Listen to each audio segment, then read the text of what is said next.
Buenas tardes, soy la químico farmacéutico Karen Edith Legua Palomino del Policlínico Puente Piedra.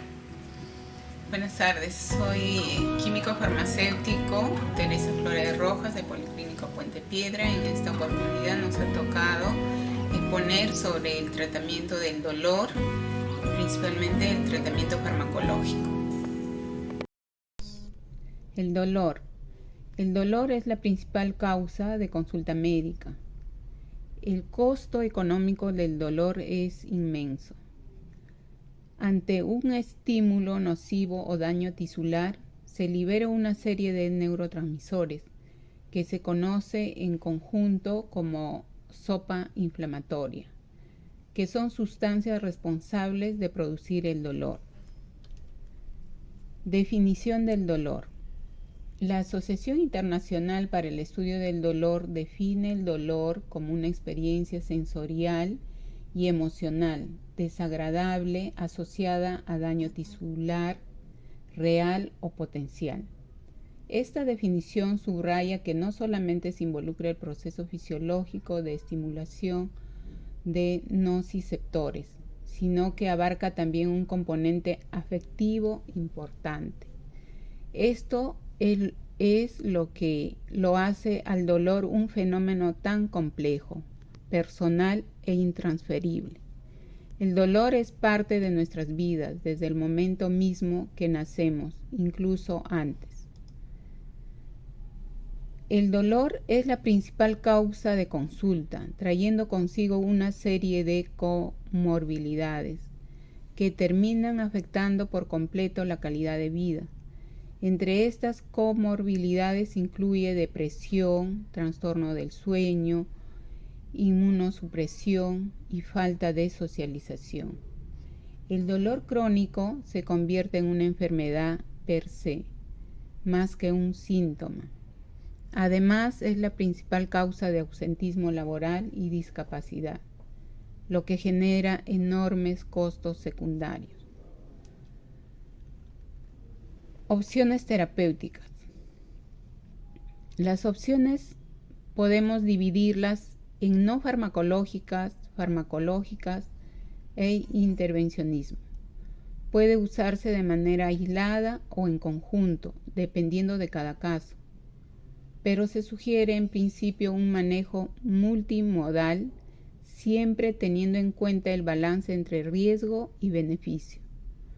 Recuerde que el someter a un paciente a tratamientos prolongados lleva un riesgo de causar iatrogenias a nivel hepático, gástrico y renal, ya que desde las principales causas del dolor crónico se encuentran las osteomusculares, lumbalgia, osteoartrosis. Debemos señalar que el tener un estilo de vida sano es esencial, de tal modo que hay que motivar al paciente a que haga ejercicio y controle su dieta para evitar obesidad. Esto siempre será deseable, aunque no siempre se puede conseguir. Pautas para el tratamiento. Tenemos el tratamiento farmacológico del dolor. Individualizar y adaptar al tipo de dolor y su intensidad. Tener en cuenta la comorbilidad del paciente para disminuir riesgo cardiovascular, renal, gastrointestinal, hepático, disminuyendo las interacciones y aumentando la seguridad del paciente. Tener en cuenta el consumo previo y la respuesta analgésica. Tener en cuenta el tratamiento pautado. Ir modificando el tratamiento en función de la respuesta analgésica.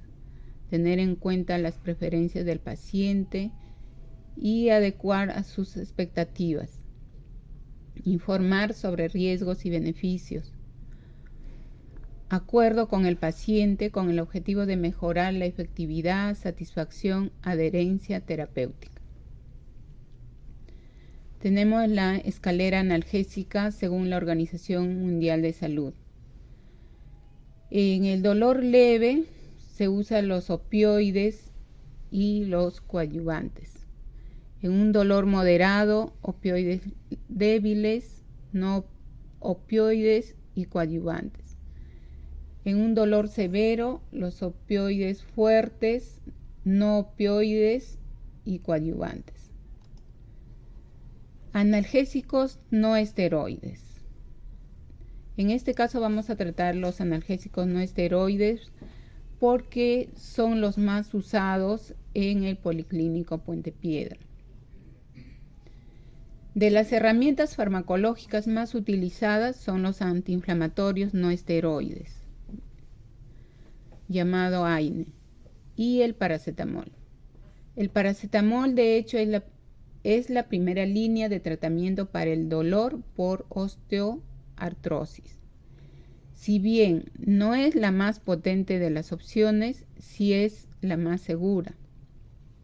Resumiendo, con respecto a los AINE, debe de utilizarse a menor dosis posible, el menor tiempo posible y utilizar el menos tóxico posible acorde con las necesidades de inhibición de COX-1 y COX-2.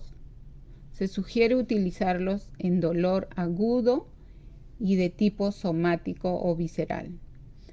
No debe de usarse para manejo de dolor neuropático, ya que no son de utilidad. Clasificación de los AINE. Para la clasificación de los AINE se utiliza criterios de estructura o el nivel de selectividad en la inhibición de las enzimas COX. La clasificación tenemos, por ejemplo, los derivados del ácido salicílico. Tenemos el ácido salicílico, la salicinamida, ¿no? Y el más usado en Puente Piedra es el ácido salicílico. Tenemos el derivado de ácido acético como el diclofenaco, la indometacina, el ketorolaco, y los derivados del ácido propiónico tenemos el ibuprofeno, el naproxeno, que son usados en Puente Piedra. También acá está clasificado el ketoprofeno. Y como oxicams tenemos el peroxicam, el tenoxicam, meloxicam. Y como los coxis tenemos el heterocoxib, celecoxib. El mecanismo de acción de estos AINES. Como consecuencia de este mecanismo de acción, los efectos terapéuticos de los AINES son analgésicos, antipirético, antiinflamatorio y antiagregante plaquetario. No todos estos efectos están presentes en todas las moléculas, ni en la misma magnitud, por lo que es relevante conocer los perfiles de acción de cada fármaco. A nivel del perfil de seguridad, se puede decir que son un grupo de fármacos con buen perfil de seguridad cuando se utiliza de forma adecuada. Es necesario tener precaución especialmente con los conocidos efectos gastrointestinales y las sobredosis e intoxicaciones agudas. Efectos de los AINES. Tenemos varios efectos. Entre los principales es efectos terapéuticos. Los efectos terapéuticos de los AINES son múltiples y todavía están en estudio. Los más importantes y confirmados con evidencia científica se explican a continuación. El efecto analgésico. Los AINES reducen el dolor causado por daño tisular o por los mediadores inflamatorios que actúan sobre las terminaciones nerviosas. Esta acción es indirecta, ya que actúan reduciendo las prostaglandinas que sensibilizan las terminaciones nerviosas. El efecto antipirético. La reducción de la fiebre es una característica de los AINES y del paracetamol. La temperatura corporal está controlada por el termostato hipotalámico. La fiebre se produce por la liberación de las prostaglandinas, entre otros mediadores que alteran y elevan el valor de referencia de este termostato hipotalámico. Los AINES actúan inhibiendo esta liberación de prostaglandinas. Otro efecto sería el efecto antiinflamatorio. El efecto antiinflamatorio procede principalmente de su acción sobre las prostaglandinas. El efecto anticoagulante. Los AINES interfieren con el proceso de activación de las plaquetas al inhibir la acción de COX plaquetario, bloqueando la activación de tromboxano. Tenemos un cuadro acerca de los efectos terapéuticos de los AINES, de los principales sobre todo, ¿no? Como el ácido acetilsalicílico, el paracetamol, el ibuprofeno, el naproxeno, que son los medicamentos que utilizamos aquí en el Policlínico Puente Piedra. Por ejemplo, el ácido acetilsalicílico posee el efecto analgésico, el efecto antipirético y el efecto antiinflamatorio. El efecto antiagregante sí, porque esa es su verdadera posición sobre este medicamento. En cuanto al paracetamol, también tiene efecto analgésico, antipirético, menos antiinflamatorio. O sea, el efecto es un poco débil y no posee efecto antiagregante. El ibuprofeno tiene efecto analgésico, tiene efecto antipirético, tiene efecto antiinflamatorio, bueno, y el efecto antiagregante puede ser reversible dependiendo de las circunstancias. Con el naproxeno también vendría a ser lo mismo, tiene efecto analgésico, antipirético, antiinflamatorio, bueno, y efecto antiagregante sí puede ser reversible a cuestión de también, como se dice, dependiendo del medicamento y de las circunstancias. Los efectos terapéuticos, entre estos principales medicamentos que utilizamos en el policlínico, los vamos a señalar a grosso modo, ¿no? Tenemos el ácido acetilsalicílico, se absorbe bien en el intestino. La administración junto a antiácidos puede ralentizar la velocidad de absorción, pero no reduce de forma significativa la biodisponibilidad.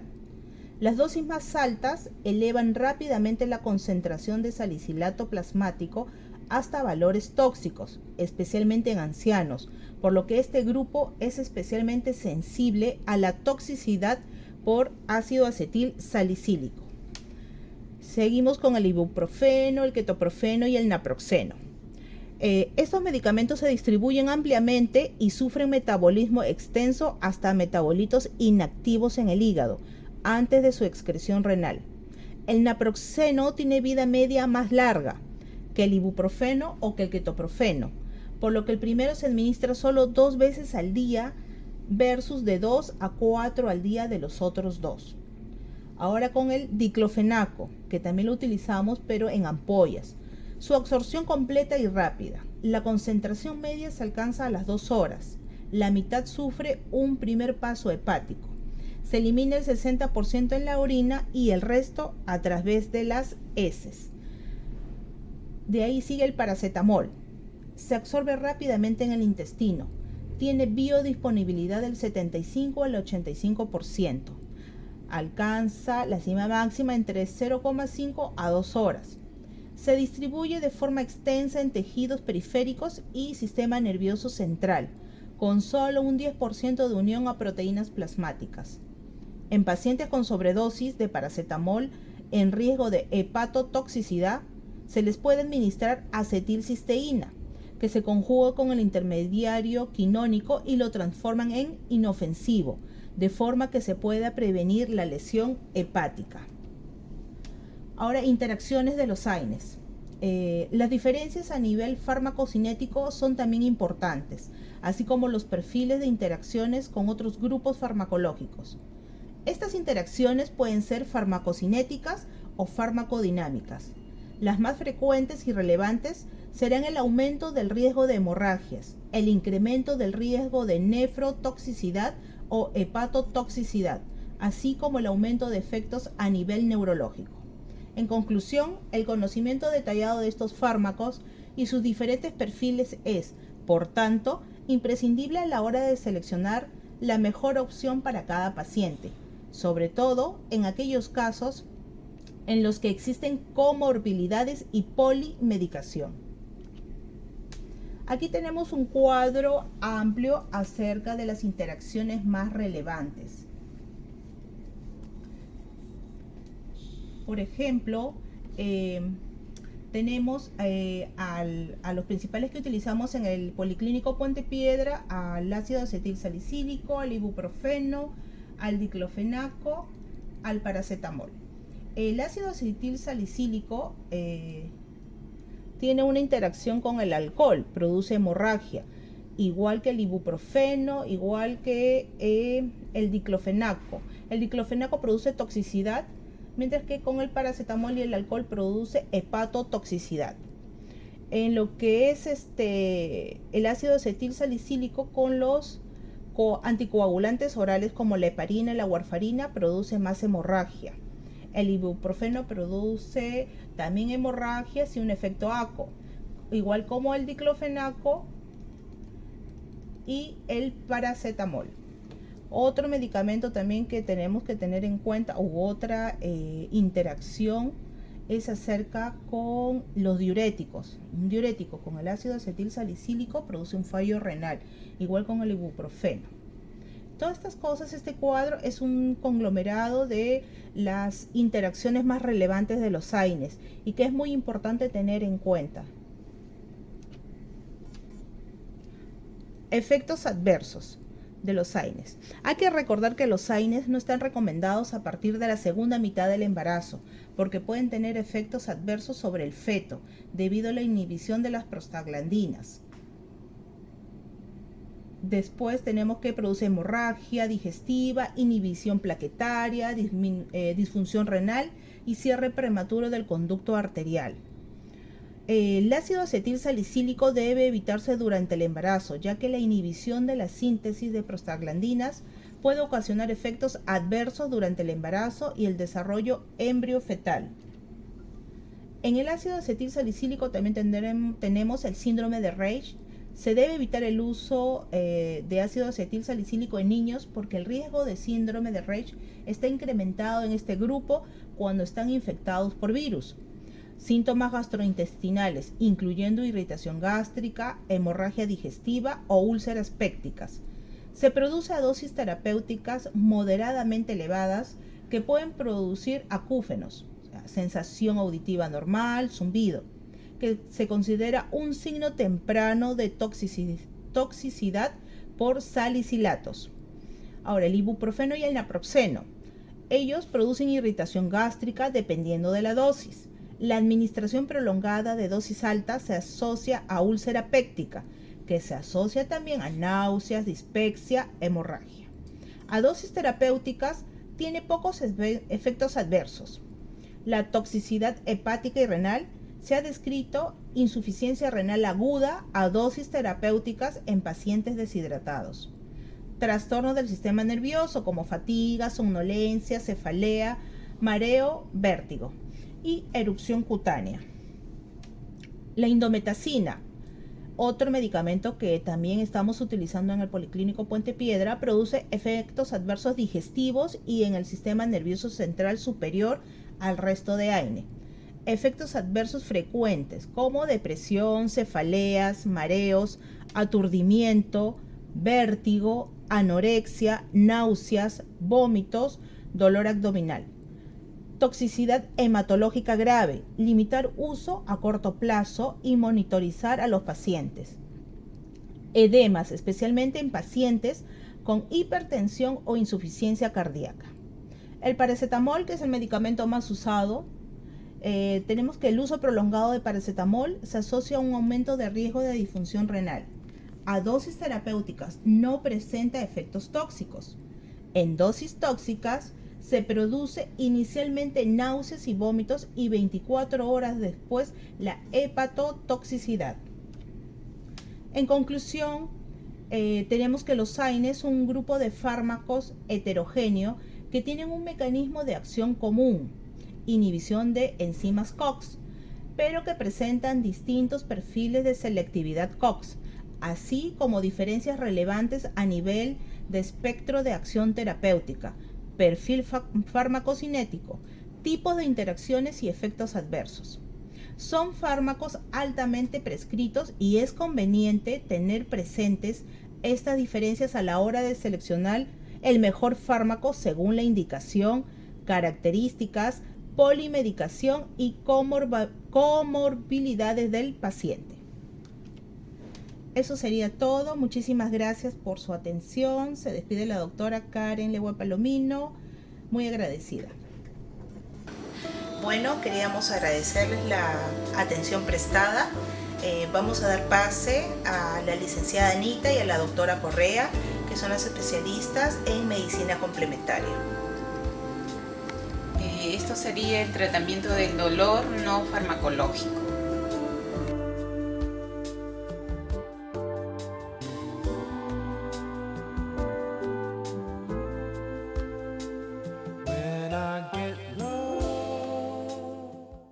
Buenos días, soy la doctora Zuleima Correa de Salud de Puente Piedra del Servicio de Medicina Complementaria. En esta oportunidad vamos a hablar un poco sobre este taller importante sobre las terapias de control del dolor que brindamos aquí en el Policlínico Puente Piedra. Muy bien, una pequeña reseña sobre el servicio de medicina complementaria. La medicina tradicional, como parte esencial de la cultura de los pueblos, ha sido durante siglos el único sistema guardián de las generaciones pasadas, donde según el cálculo de la Organización Mundial de la Salud, casi el 80% de los habitantes de la Tierra confía en ella para resolver sus principales necesidades de salud. O sea, medicina complementaria, la medicina tradicional, más que nada en el Perú, aporta bastante la medicina tradicional para dolencias, para calmar los dolores. ¿Cuáles son los objetivos de este servicio que brindamos? Es disminuir o erradicar el dolor del paciente para que pueda tener una vida tranquila, también restituir la salud, sentirse vivo, porque el dolor repercute en la vida cotidiana que pueda tener. Equilibrar a la persona en su totalidad, física, mental y emocionalmente, porque sabemos que el dolor repercute en todo su desenvolvimiento diario y es uno de nuestros objetivos. Las técnicas terapéuticas que brindamos en medicina complementaria es la acupuntura, la auriculopuntura y la fitoterapia. La acupuntura es una práctica ancestral china. Se caracteriza en poner agujas sin ningún medicamento en puntos específicos para equilibrar energías y poder disminuir o erradicar el dolor del paciente. En la auriculopuntura que brinda la licenciada Ana Rojas, es una práctica ancestral también china que también se caracteriza en poner en esos puntos específicos semillas que van a mantenerse por el largo de la semana para poder disminuir el dolor. La fitoterapia, brindamos aquí plantas medicinales que tenemos en el Perú que ayudan a bajar las dolencias, el dolor, como ya habíamos explicado.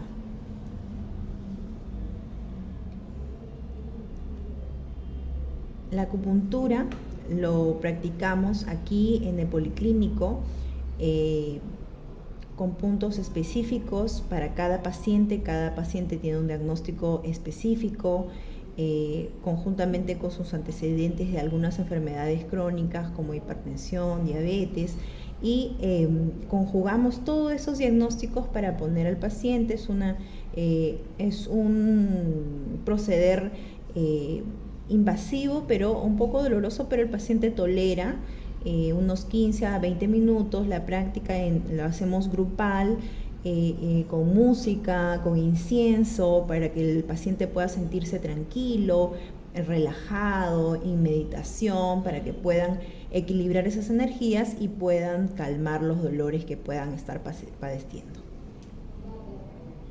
El proceder de este diagnóstico y tratamiento es primero una consulta médica en el cual yo identifico al paciente, cuáles son sus dolencias, exactamente los dolores, cuánto tiempo de evolución tienen, en el cual el paciente me manifiesta, y ahí es donde defino si es que se le da la terapia de fitoterapia o la acupuntura, ¿no? La acupuntura se le da por sesiones, aproximadamente 5 o 6 sesiones dependiendo al paciente, se le dice las fechas específicas y se le explica cómo es el proceder para tal procedimiento. Ahí van a ver unas imágenes en el cual yo estoy poniendo las agujitas, los pacientes toleran normal, tienen un frasquito que guardan las agujitas para las demás sesiones, son agujas estériles que vienen con paquetes sellados, individuales, únicos para cada paciente. En las sesiones que van a ver en las imágenes, los pacientes están relajados, meditando con música y se sienten muy bien. Sí, muy bien. La otra terapia que habíamos hablado es la fitoterapia, las plantas. En el Perú tenemos bastante variedad de plantas que nos han ayudado en el largo del tiempo, ancestralmente. Aquí en el Perú tenemos para el dolor la uña de gato, en otros países específicamente no lo tienen, no lo conocen, y gracias a las plantas de aquí en nuestro país podemos utilizarlo. Su uso es en la corteza de la uña de gato, es un antiinflamatorio para los dolores articulares, artritis, artrosis.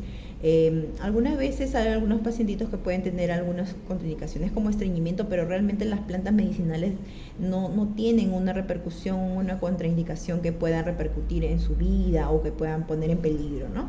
La indicación de su uso es la corteza que viene en un paquete específico que brinda farmacia aquí con una receta mía. Se le explica al paciente que debe hervir esta planta para poder tomarla, reposar y tomarlo aproximadamente unas 3 veces al día como un tratamiento habitual. Y también vienen en presentaciones de gotas, ¿no? Pero aquí las tenemos como corteza, se toman 3 veces al día y los pacientes han tenido muy buenos resultados. Pacientes, sus testimonios que ha bajado el dolor articular conjuntamente con la acupuntura y la fitoterapia. También tenemos a la árnica, muy conocida.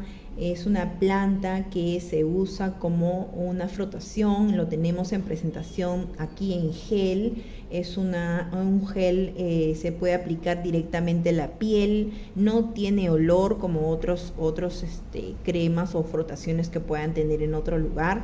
Se aplica en la piel como frotación para dolores articulares, musculares. Estos químicos activos que tiene esta planta pueden reducir la hinchazón y disminuir el dolor, ¿no? Lo tenemos aquí como una frotación en farmacia. Es muy buena, los pacientes ya lo han manifestado, ayuda a bajar bastante los dolores. Buenos días, soy la licenciada Ana Rojas. En esta oportunidad vamos a explicar lo que es la auriculoterapia, ¿no? Que nosotros trabajamos acá en nuestro MEI de Puente Piedra, específicamente para lo que son los dolores. Bueno, previo a esto, el paciente tiene que pasar primero una cita médica para el diagnóstico. De acuerdo al diagnóstico ya se hace el trabajo, en este caso, de la auriculoterapia. Para los puntos específicos, lo que es el dolor, siempre manejamos 5 puntos de auriculoterapia, que es el Shakespeare, el sistema óseo, columna vertebral, músculo esquelético, hígado y riñón, ¿no? Son los puntos que más se trabajan para poder mejorar, en este caso, lo que es el dolor en el paciente. Luego, el paciente viene a su cita nuevamente a la segunda sesión en 15 días, y se va a aumentar 2 puntos más, que es intestino grueso y delgado y lo que es estómago. Entonces ya el paciente ya no va a tener solamente 5 aurículos, sino 7 aurículos que le van a ayudar a fortalecer más para que vaya mejorando lo que es el dolor. Y bueno, en la tercera sesión ya al paciente se le vuelve a cambiar, se vuelve a poner los mismos puntos de auriculoterapia, y en la última sesión se aumentan 8 puntos de auriculoterapia, ¿no? En este caso lo que es sistema nervioso central y los puntos de Shakespeare, músculo esquelético, columna vertebral, intestino grueso delgado, ansiedad, estrés, ¿no? Esos puntos se manejan ya en la última sesión y el paciente ya mejora un poco más. Luego de esto ya se hace una interconsulta nuevamente con la doctora de medicina complementaria, quien es la que evalúa, reevalúa para continuar de repente unas sesiones más, o simplemente ya el paciente se le da por alta hasta la siguiente sesión más que pueda requerir, ¿no? Lo que nosotros utilizamos son las semillas de quinoa, las semillas de bacaria, utilizamos para la limpieza de la oreja el algodón con alcohol, y ya se va a proceder a hacer lo que es la auriculoterapia. Bueno, los pacientitos que reciben lo que es la uña de gato, ¿no? Es medicinalmente, esto la doctora les da una receta y los pacientes tienen que ir a farmacia a recoger. En cuanto a lo que es la preparación de la uña de gato, es por medio de cocción, es decir, el paciente, de acuerdo a la indicación que le da el médico, en este caso la doctora de medicina complementaria, le va a indicar que es para 15 días, 20 días, ¿no? Y el paciente tiene que hacer hervir a la uña de gato de 10 a 15 minutos, ¿no? La coloración de la uña de gato es medio rojizo y su sabor es medio amarguito. Eso se tiene que tomar sin nada de azúcar, sin nada de stevia ni miel, así como indica la doctora. El horario puede ser, en este caso la doctora siempre les manda cada 12 horas o cada 6 horas, dependiendo cómo está el paciente, ¿no? Y de preferencia lo tiene que tomar después de cada alimento, después de desayuno, después de almuerzo, después de su cena o su lonche, por el tiempo que le indica la doctora, 15 a 20 días, ¿no? Y en esto es para más que todo lo que es el dolor. Bueno, tenemos lo que es la árnica, ¿no? Que es el uso medicinal, que es un gel que se usa vía tópica, que también el médico de medicina complementaria es la que genera la orden. Ahora, ¿cómo lo indica? Es por medio de frotación en los lugares donde el paciente está sintiendo malestar, hinchazón, dolor, para la columna, para la rodilla, es para la parte tópica que presenta en este caso el paciente el dolor, inflamación. También sirve para colocar, por ejemplo, cuando hay un moretón, cuando hay un golpe fuerte, una contusión, también está indicado lo que es la árnica, que es un gel que se coloca en esa zona, de preferencia dando la indicación o siguiendo la indicación que le da el médico de medicina complementaria hasta que termine el gel, en este caso. Muchas gracias por su atención. Este taller espero que haya sido útil para poder saber cuál es nuestro servicio y también los beneficios que pueden dar estos talleres que damos de acupuntura y auriculopuntura y fitoterapia, ¿no? Esperemos que los demás servicios puedan derivar a los pacientes, ya que ahora tienen conocimiento de estas terapias, que nos puedan mandar sus pacientes para poder ayudarlos a controlar su dolor. Sí, muchas gracias por su atención a todos. Esperemos que haya sido de mucha enseñanza para estos tipos de terapia que nosotros estamos manejando, y siempre recalcar que somos un equipo que está previamente capacitado para poder realizar este tipo de terapias, y ya tenemos trabajando con la doctora un equipo muy bien hecho y sobre todo muy capacitado para poder realizar las terapias que estamos ofreciendo, como auriculoterapia, acupuntura, fitoterapia, para el bien de nuestros pacientes.